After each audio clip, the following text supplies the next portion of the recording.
네, 오늘은 9월 11일 토요일입니다. 오늘은 토요일 아침 예배로 교회에서 예배를 드려야 되는데 제가 좀 몸 상태가 좀 좋지 않아서 또 내일 주일을 좀 준비하기 위해서 이렇게 영상으로 예배를 드리게 됐습니다. 여러분들 이해해 주시고 또 가정에서 영상을 통해 드리시는 예배지만 하나님께서 여러분들이 예배 드리시는 그 자리에 함께 하심을 기억하시고 다시 한번 영과 진리로 주님의 이름을 부르며 주님을 바라보며 주님을 예배하는 그런 시간 되기를 기도하겠습니다. 우리 시간 함께 기도하시고 우리 오늘 말씀 우리 함께 보시도록 하겠습니다. 사랑의 아버지 하나님 감사합니다. 지난 한 주간도 주님 함께하여 주시고 주님의 은혜 가운데 도우심과 보호하심 가운데 우리의 삶을 또 우리의 가정을 우리의 기업을 지키시고 보호하여 주신 주님, 다시 한번 주님의 이름을 높여드리고 주님의 이름을 찬양하며 그리고 주님을 예배합니다. 우리가 있는 그곳이 주님의 보좌가 주님의 임재하심이 있는 그곳임을 기억하게 하시고 우리가 있는 그곳에서 오늘도 아버지 하나님 주님께서 원하시는 아름다운 산 제사가 주님 앞에 올려드려질 수 있도록 다시 한번 우리로 하여금 영과 진리로 주님을 예배하며 주님 앞에 나아가는 저희들 되게 하여 주시옵소서. 오늘도 이 예배를 통해 우리 한 사람 한 사람을 만나 주시고 오늘도 이 예배를 통해 또 우리에게 주시는 말씀을 통해 우리의 삶을 돌아보며 우리의 삶을 주님 앞에 내려놓고 다시 한번 주님께서 허락하시는 온전함을 회복하며 주님 앞에 나아가는 저희들 되게 하여 주시옵소서. 감사드리오며 이 모든 말씀 예수 그리스도 이름 받들어 간절히 기도드렸사옵나이다. 아멘. 아멘. 오늘 우리에게 주시는 하나님의 말씀 우리 먼저 함께 보시겠습니다. 사사기 17장 오늘은 1절부터 13절까지 말씀, 사사기 17장 1절부터 13절까지 말씀 우리 함께 봉독하시겠습니다. 에브라임 산지에 미가라 이름하는 사람이 있더니 그의 어머니에게 이르되 어머니께서 은 1,100을 잃어버리셨으므로 저주하시고 내 귀에도 말씀하셨더니 오소서 그 은이 내게 있나이다. 내가 그것을 가졌나이다 하니 그의 어머니가 이르되 내 아들이 여호와께 복받기를 원하노라 하니라. 미가가 은 1,100을 그의 어머니에게 도로 주매 그의 어머니가 이르되 내가 내 아들을 위하여 한 신상을 새기며 한 신상을 부어 만들기 위해 내 손에서 이 은을 여호와께 거룩히 드리노라.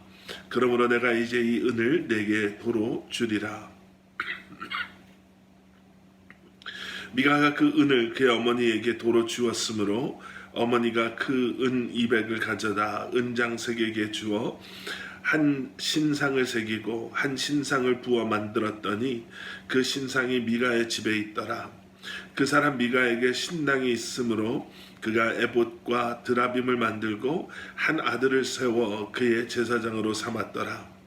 그때에는 이스라엘에 왕이 없었으므로 사람마다 자기 소견에 옳은 대로 행하였더라. 유다 가족에 속한 유다 베들레헴에 한 청년이 있었으니 그는 레위인으로서 거기서 거류하였더라. 그 사람이 거주할 곳을 찾고자 하여 그 성읍 유다 베들레헴을 떠나 가다가 에브라임 산지로 가서 미가의 집에 이르매 미가가 그에게 묻되 너는 어디서부터 오느냐 하니 그가 이르되 나는 유다 베들레헴의 레위인으로서 거류할 곳을 찾으러 가노라 하는지라. 미가가 그에게 이르되 내가 나와 함께 거주하며 나를 위하여 아버지와 제사장이 되라. 내가 해마다 은 10과 의복 한 벌과 먹을 것을 주리라 하므로 그 레위인이 들어갔더라. 그 레위인이 그 사람과 함께 거주하기를 만족하게 생각했으니 이는 그 청년이 미가의 아들 중 하나같이 됨이라. 미가가 그 레위인을 거룩하게 구별하매 그 청년이 미가의 제사장이 되어 그 집에 있었더라. 이에 미가가 이르되 레위인이 내 제사장이 되었으니 이제 여호와께서 내게 복 주실 줄을 아노라 하니라. 아멘. 사사기 말씀에 대해서 잘 아시는 분들은요, 사사기서에 등장하는 이스라엘의 사사가 12명이었음을 아마 아실 것입니다. 그리고 그 12번째 사사 삼손에 대한 말씀을 마지막으로 사사기에 등장하는 사사들에 대한 말씀은 이제 마무리가 됩니다. 이제 그것이 16장까지의 말씀이죠. 어저께까지 저희가 함께 묵상했던 이제 16장의 말씀, 삼손에 대한 그 말씀을 마지막으로 사사기에 등장하는 사사 12명에 대한 말씀이 마무리가 됩니다. 그런데 사사기서는 16장에서 끝나지 않죠. 17장, 18장, 19장, 20장, 21장까지 사사기서는 계속 말씀이 이어져 가고 있습니다. 오늘부터 저희가 보게 되는 17장 이하의 말씀은 사사에 대한 말씀이 아니라 어떻게 보면 너무나도 잔인하고 또 끔찍하고 부끄러운 그러한 사건 두 가지를 소개함으로 사사기서의 말씀은 계속 이어져 가고 있습니다. 그 중에 이제 첫 번째 사건을 오늘 이제 저희가 보게 되는데요.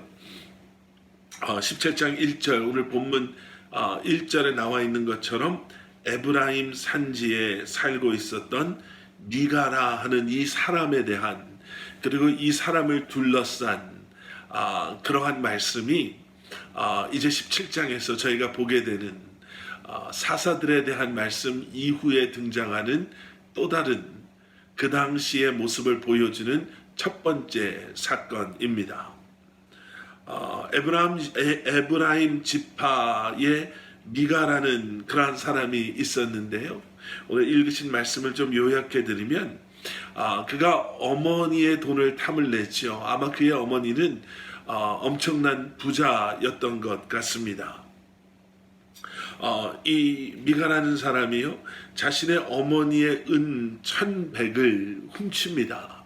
그리고 어머니에게는 뭐라고 말을 하냐면 도둑놈이 들어서 누가 어머니의 돈 은 1,100을 훔쳐갔습니다. 도둑 맞았습니다. 잃어버렸습니다. 이렇게 어머니에게 거짓으로 이야기한 거죠. 은 1,100냥이 어느 정도인가? 오늘 본문 말씀을 한번 이렇게 비추어서 보면 나중에 베들레헴에서 떠돌이로 다니던 레위 사람을 제사장으로 미가의 가정의 집이 그 사람을 hire 하잖아요.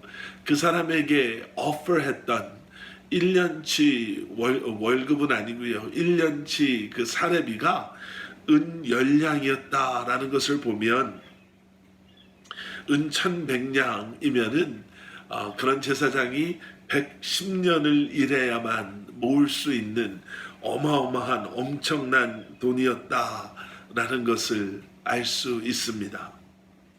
자, 미가의 어머니가 미가로부터 그러한 소식을 듣고 나서 자신의 돈 은 1,100을 잃어버린 것을 너무나도 아까워하고 누군가가 그것을 훔쳐갔다라는 것이 너무너무 화가 나서 그 자리에서 그 돈을 훔쳐간 사람을 저주하죠. 그랬더니 미가가 자기가 훔쳐갔잖아요. 그 저주 받는 것이 두려워서 바로 그 자리에서 어머니에게 자백을 합니다. 어머니, 그 은이 여기 있습니다. 내게 있습니다. 사실 내가 그걸 가져갔습니다. 장난친 거였어요, 어머니. 뭐 그렇게까지 하실 필요가 있습니까? 뭐 이렇게 넘어가려고 했겠지요. 그랬더니 이 어머니가 그의 태도를 아주 극과 극으로 바꾸어서 이제는 자신이 잃어버렸다라고 생각했던 그 돈을 자신에게 내어준 아들을 축복합니다. 2절 마지막 부분, 내 아들이 여호와께 복받기를 원하노라.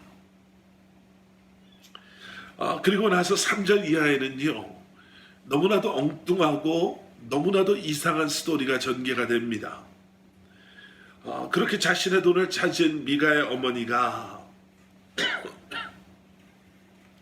이제는 하나님께 그 돈을 바치겠다라고 약속을 합니다.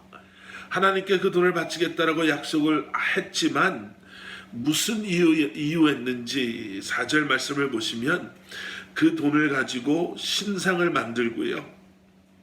그리고 신상을 만들어 놓고 5절에서 보시면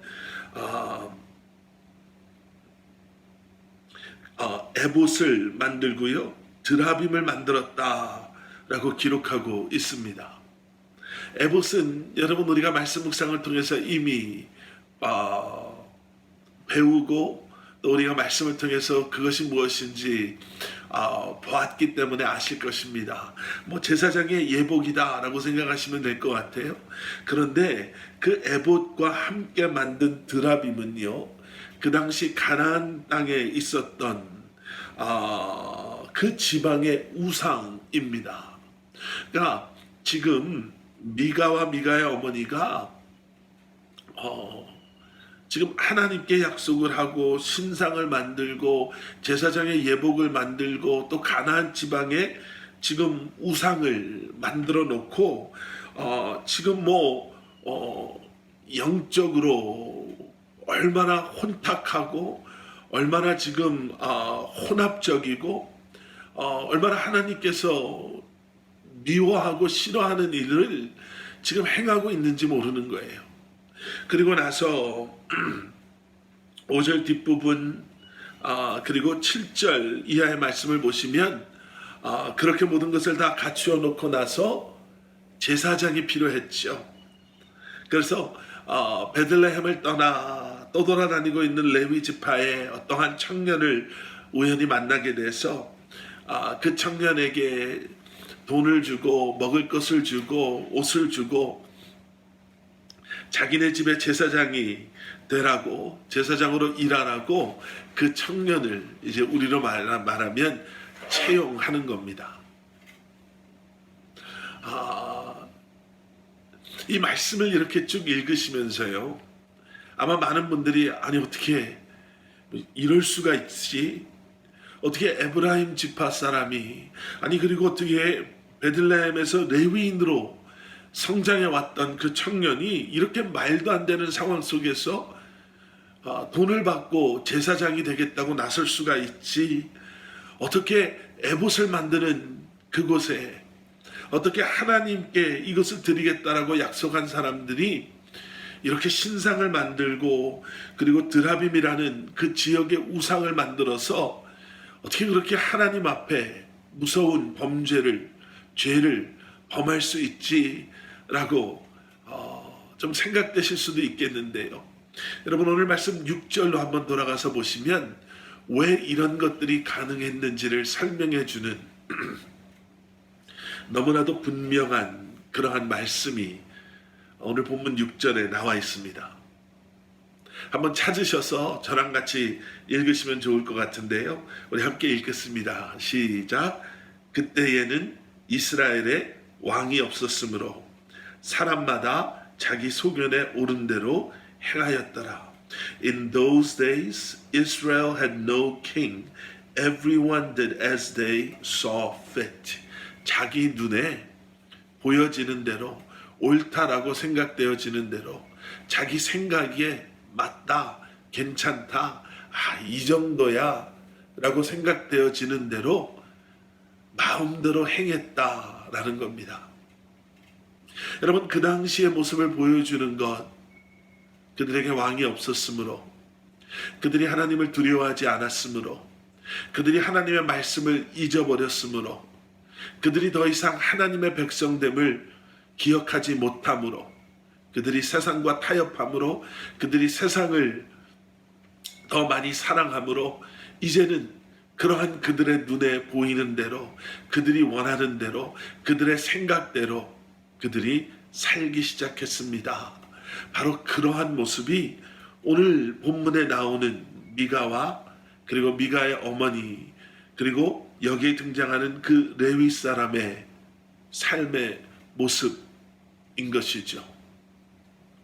오늘 이 말씀을 통해서 저희는 한 3가지 정도만 함께 나누고 또 오늘 함께 묵상하며 또 우리가 붙잡고 기도하기를 원합니다. 과연 이 말씀을 우리는 어떻게 적용하면 좋을까? 이 말씀을 통해서 우리에게 허락하시는 하나님의 말씀은 우리가 묵상하며 또 우리의 삶을 비추어 보며 우리가 고쳐야 될 것, 우리가 회개해야 할 것, 우리가 다시 한번 결심하고 결단해야 될 것은 무엇인지 오늘 말씀을 통해서 우리 함께 나누도록 하겠습니다. 자, 우리가 가장 먼저 한번 보고자 하는 것은요, 자기중심적이고 감정적인 신앙생활의 위험함입니다. 오늘 우리가 본문 말씀에서 보게 되는 미가라는 사람, 또 그의 어머니, 그리고 후반부에 등장하는 유다 베들레헴에서 온 레위 청년의 모습을 보더라도 우리는 그들이 얼마나 감정적으로 많은 변화를 쉽게 경험했는가, 그들이 얼마나 세속적이고 세상적이며 물질적인가를 볼 수가 있죠.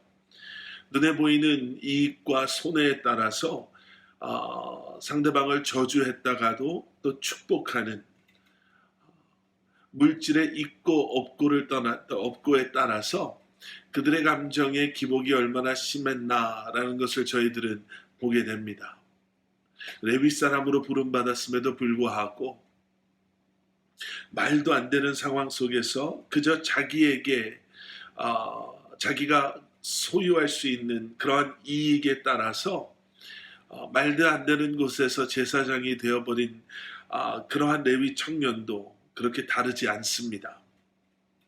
여러분, 한동안 우리가 기복신앙 그리고 그 기복신앙의 위험함을 잘못됨을 많이 이야기해 왔습니다. 물질 중심적이고 세속적인, 그래서 축복을 쫓아 신앙생활을 하는 것, 축복이 목적된 신앙생활을 우리는 기복신앙이라고 표현하지요. 내가 행복해질 수만 있다면, 내가 원하는 것들을 내가 소유하고 누릴 수만 있다면, 그래서 내가 원하는 것들을 하나님께서 주시고 내가 원하는 대로 살게 해주신다면, 여러분, 우리는 그러한 마음을 가지고 살아가는 것이 얼마나 어리석은가, 그리고 그러한 신앙생활이 얼마나 잘못된 것인가라는 것을 너무나도 잘 알고 있으면서도요, 우리는 우리도 모르는 사이에 너무나도 쉽게 우리 눈에 보여지는, 우리의 손으로 만질 수 있는 우리가 원하는 그 무엇을 우리의 신앙의 목적 삼을 때가 있습니다. 그래서 우리가 성숙해지면 성숙해질수록 진정한 청지기로서의 삶, 청지기 의식이 얼마나 소중한가를, 내가 누리고 있는 이 모든 것, 내가 소유하고 있는 이 모든 것이 하나님의 것임을 인정하고, 그리고 그분의 뜻, 그분의 계획하심에 따라 순종하며 최선을 다하여서 그분의 영광을 위해서 우리에게 맡겨주신 그러한 것들을 사용하는 것, 여러분, 그것이 얼마나 소중한 성숙한 그리스도인의 모습인지 모릅니다. 오늘 본문 앞부분에서 보여지는 미가와 미가의 어머니의 모습이요, 어머니의 돈을 너무나도 죄책감 없이 훔쳐버리는 미가, 그리고 저주가 두려워서, 다른 이유가 아닌 저주가 두려워서 그 돈이 자기에게 있었음을 어머니에게 고백하는 그의 그러한 모습, 도둑이 자기의 돈을 훔쳐갔다라고 생각했을 때 그를 저주했다가도 또 그것이 자신의 아들이었음을 알게 되고, 그리고 잃어버렸다라고 생각했던 돈을 다시 되찾음으로 말미암아 하나님께 아들의 복을 기원하는 그 어머니의 모습은 결코 건강한 신앙의 모습이라고 할 수 없을 것입니다.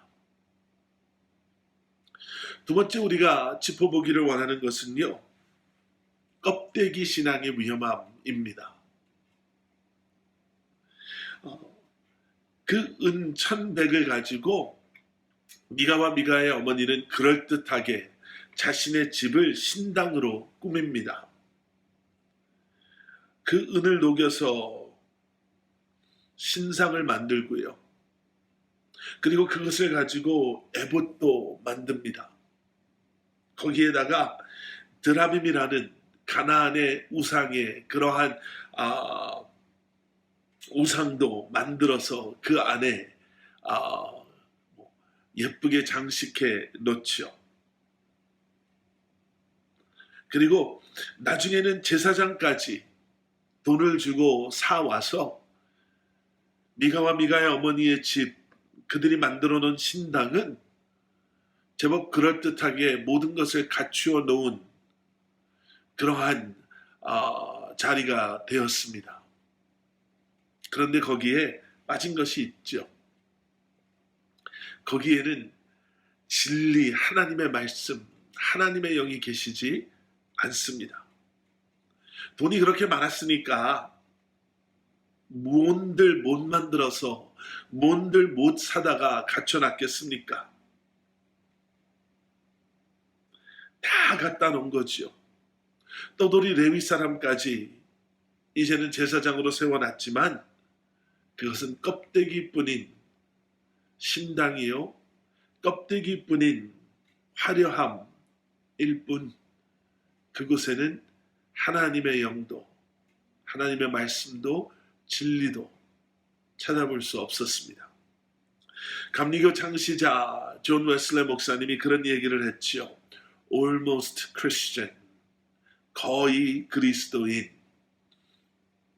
그리스도인이긴 그리스도인인데 거의 그리스도인입니다. 여러분 잘 생각해 보시면 그것이 얼마나 비극적이고 비참하고 얼마나 부끄러운 타이틀인지 모릅니다. Almost Christian. 제가 항상 여러분들과 나누는 그러한 이야기가 있죠. 경건의 모양, 거룩함의 모양은 갖췄어도 거룩함의 능력이 없는, 경건의 능력이 사라져버리는 그리스도인. 겉으로는 그럴듯한데 사람들 눈에는 제법 그럴싸하게 보여지는데 그 안에는 능력을, 그 안에는 진리를, 그 안에는 참 사랑을 찾아볼 수 없는 그러한 우리의 모습이 되어서는 안 될 것입니다. 아까 우리가 보았던 6절 말씀에 나오는 것처럼 하나님을 두려워하지 아니하고 자신의 눈에 오른 대로 행하는 미가와 미가의 어머니는 그럴듯하게 모든 것을 다 갖추어 놓은 것처럼, 너무나도 화려하게 모든 것을 갖추어 놓은 것처럼 생각했지만 그곳에는 하나님이 계시지 않았습니다. 오늘 본문 마지막 13절을 보십시오. 모든 것을 다 갖추어 놓고 레위 제사장까지 이제는 채용을 한 미가가 이렇게 이야기하죠. 이에 미가가 이르되 레위인이 내 제사장이 되었으니 이제 여호와께서 내게 복 주실 줄을 아노라 하니라. 여러분, 이것이 얼마나 하나님을 모르는 고백입니까? 이것이 얼마나 하나님을 무시하는 고백입니까? 이것이 얼마나 하나님의 말씀을 모르는 고백이고, 어떻게 하나님을 몰라도 이렇게 모를 수 있을까요? 내가 이것을 다 갖추어 놨으니까, 내가 내 돈 들여서 가며 이렇게 화려하게 이 모든 것을 준비했으니까 하나님께서는 분명히 나를 축복해 주실 거야 라는 그 고백이 얼마나 하나님을 모르는 고백입니까? 그런데 여러분, 혹시 우리는 이런 고백을 가지고 살아가고 있지는 않습니까? 내가 주일마다 빠지지 않고 교회 예배 드리니까, 내가 그래도 남들보다 더 많이 헌금하니까, 그래도 내가 남들보다 더 어떻게 보면 더 많이 섬기니까, 그래도 나는 이렇게 저렇게 안 하고 그래도 나는 사람들 눈에 거룩하게 보이니까 하나님이 분명히 나를, 우리 가정을, 우리 자녀들을 더 사랑하고 축복해 주실 거야 라고 우리도 모르는 사이에 막연하게 생각하는 그러한 우리의 모습이 여기에 등장하는 미가와 미가의 어머니의 이러한 모습과 전혀 다르지 않음을 우리는 기억해야 할 것입니다. 그리고 마지막 세 번째는요, 우리의 삶과 연결되지 않은 믿음은 너무나도 위험합니다. 베들레헴에서 한 청년이 떠돌아다니다 미가가 있는 곳까지 오게 되죠. 그리고 오늘 본문 7절은 그가 레위 사람이었다라고 소개하고 있습니다. 레위 사람이라고 한다면 우리가 너무나도 잘 아는 것처럼 하나님께서 이스라엘 지파에게 기업을 분배하실 때 하나님께서 레위 지파의 기업이 되어주실 것이고, 그리고 그런 그들은 하나님을 예배하는 일에 전념할 것을 하나님께서 명령하셨죠. 그리고 그러한 그들은 다른 지파들이 그들을 서포트하고 그들을 섬김으로 그들이 예배에 전념할 수 있도록 하나님께서 말씀하셨습니다.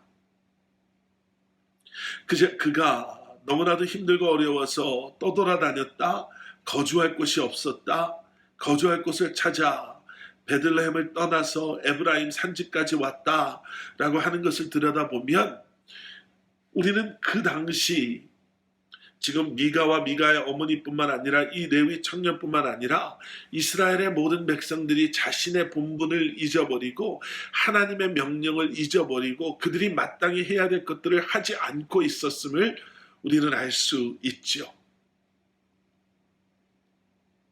그뿐만이 아닙니다.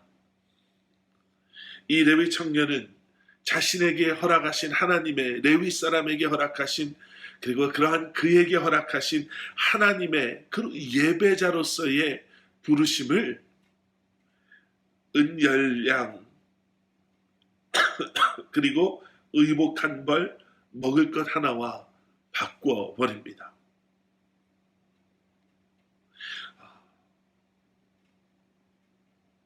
어떻게 사는가? 그는 그렇게 중요하지 않다. 뭐 제사를 다 지내고, 뭐 여기서 제사를 지내건 저기서 제사를 지내건, 뭐 여기서 제사를 지내면 어떻고 저기서 제사를 지내면 어떻냐 라는 그러한 생각이 얼마나 잘못된 생각이고 얼마나 위험한 생각인가를 우리는 이 레위 청년을 통해서, 그리고 미가와 미가의 어머니 오늘 본문 말씀을 통해서 다시 한번 보게 됩니다. 삶과 믿음이 함께 가지 못할 때, 하나님의 부르심을 우리가 온전히 순종함으로 우리가 그 부르심대로 살지 못할 때, 우리에게 향하신 하나님의 그 마음을 우리가 철저히 외면하고 그저 제사를 지내니까 괜찮지, 뭐 베들레헴에서 레위 사람으로 살아가건 여기서 이런 사람들과 함께 그들의 제사장이 되어서 그들이 원하는 제사를 드리며 뭐 하나님께 어차피 다 드리는 제사인데 뭐 이 정도면 괜찮겠지라고 생각하는 이 레위 사람의 그 생각이, 그의 삶이, 그를 향한 하나님의 부르심이 하나가 되지 못할 때, 여러분, 우리는 그러한 우리의 삶이, 우리의 제사가, 우리의 예배가 결코 하나님께서 기뻐 받으실 수 있는 예배가 될 수 없음을 다시 한번 기억해야 될 것입니다. 오늘 말씀을 통해서요, 우리는 미가와 미가의 어머니 이 레위 사람만을 바라보는 것이 아니라 우리를 다시 한번 돌아볼 수 있어야 할 것입니다. 우리의 신앙을 다시 한번 돌아볼 수 있어야 할 것입니다. 내 중심적인 그러한 신앙에서 십자가 중심, 예수 그리스도가 중심되는 그러한 신앙, 그래서 우리의 상황에 따라, 우리의 형편에 따라 이리 움직였다 저리 움직이는 그러한 우리의 모습이 아니라 어떠한 상황 속에서도 내 중심을 잡아주시는, 우리의 삶의 중심을 붙잡아 주시는 주님의 말씀, 예수 그리스도의 십자가로 말미암아 흔들리지 않고 넘어지지 않고 끝까지 주님을 바라보며 주님 앞에 나아가는 우리, 그런 우리의 신앙, 우리의 삶. 겉모습만 번지르르 하고 모든 것을 다 갖추었다 생각하지만 그 안에는 하나님의 영도 진리의 말씀도 잊어버리고 사라져버린, 그저 우리의 만족을 위한, 우리를 위한 신앙이 아닌 초라한 그곳이지만 하나님의 영이 함께 하시고 너무나도 부족하지만 주님의 말씀이 선포되어지며 믿음의 본질이 무엇임을, 복음의 본질이 무엇임을 잊지 아니하고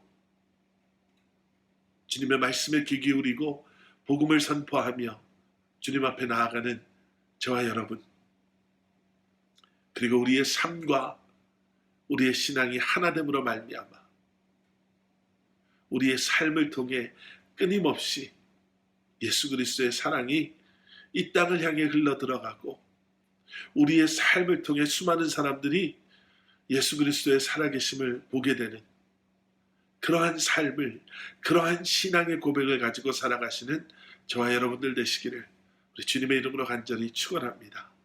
우리 함께 기도하시겠습니다. 사랑의 아버지 하나님, 감사합니다. 오늘도 주님의 말씀을 붙잡고 다시 한번 우리의 삶을 말씀 앞에 내려놓고 말씀이 우리의 삶 구석구석을 만져주시고 변화시켜 주시고 치유하여 주시어서 다시 한번 온전히 주님 앞에 주님이 원하시는 모습으로 나아갈 수 있는 저희들 되게 하여 주시옵소서. 주님, 오늘도 이 말씀을 붙잡고 하루를 시작하는 살아가는 성도님들을 주님 기억하여 주시옵소서. 우리가 있는 그곳에서 말씀에 귀 기울이고 주신 말씀 붙잡고 기도하며 다시 한번 이 한날을 살아갈 때에 주님, 주님의 나를 향한 계획하심을 나로 하여금 알게 하시고 나로 하여금 붙잡게 하시고 순종함으로 다시 한번 주님의 온전하신 계획하심이 우리의 삶 가운데 이루어지기를 소원합니다. 고백하며 주님 앞에 나아가는 사랑하는 성도님들의 기도를 들어 응답하여 주시고 그러한 성도님들의 삶 가운데 주님이 기름 부어주시고 함께하여 주셔서 다시 한번 주님의 능력을, 주님의 사랑을, 그 은혜를 경험하며 이 한날을 살아가는 저희들 되게 하여 주시옵소서. 모이기에 힘쓰는 교회 되게 하여 주시고 다시 한번 아버지 하나님, 어쩌면 멈춰 있었던 우리의 주님을 향한 마음이, 신앙이 다시 한번 세워지고 새로워지고 살아나는 역사들이 우리 안에 있게 하시어서 주님, 힘들고 어려운 때에 주님의 몸된 교회를 통해 살아가는 성도님들을 통해 이 땅의, 이 세상의 사람들이 이런 어려움 속에서도 변치 않으시는 주님의 사랑을, 그리고 우리의 참 소망 되시는 예수 그리스도를 우리 커머넌트 교회 성도님들을 통해, 주님의 사람들을 통해 보게 하시고 경험하게 하여 주시옵소서. 내일 예배를 준비하는 모든 손길들 주님 붙잡아 주시고 주님 홀로 영광 받아 주시옵소서. 이제는 우리 주 예수 그리스도의 십자가의 은혜와 하나님 아버지의 무한하신 사랑과 성령님의 감화 감동 살아 역사하심이 오늘도 주신 말씀 붙잡고 다시 한번 주님과 동행하며 이 한날을 살아가기를 결심하고 결단하는 사랑하는 성도님들 한 분 한 분의 삶 가운데, 그들의 가정과 기업 위에, 사랑하는 우리 자녀들 머리 위에, 주님의 몸된 교회 위에 이제로부터 영원토록 함께 하시길 간절히 축원하옵나이다. 아멘.